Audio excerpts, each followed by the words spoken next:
The U.S. Supreme Court has struck down parts of New York State's restrictions on houses of worship.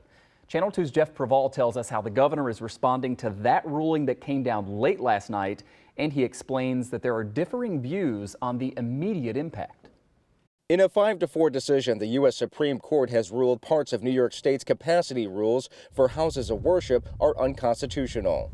The Supreme Court has sent a loud message here that religious institutions should be treated no differently than similarly situated secular institutions or businesses. The Roman Catholic Diocese of Brooklyn and an Orthodox Jewish organization had objected to the state's occupancy limits in red and orange zones, claiming the restrictions violated the First Amendment. The ruling calls the restrictions very severe and goes on to say the regulations cannot be viewed as neutral because they single out houses of worship for especially harsh treatment. It's irrelevant from any practical impact because the zone that they were talking about has already been moot.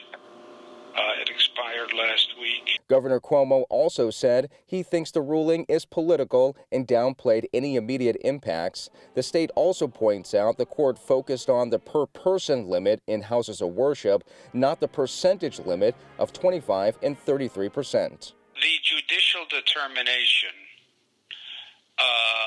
on the court, on the specific, is not final. It goes to the appeals court now. So there will be no effect one way or the other across the state because the issue is just not decided. Local defense attorney Barry Covert says otherwise.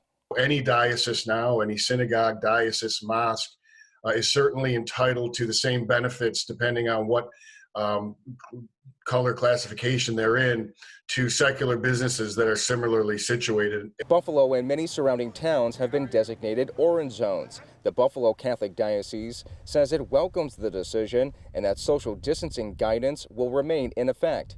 The case on capacity within houses of worship now goes to the Second Circuit Court of Appeals. I'm Jeff Preval, Channel 2 News.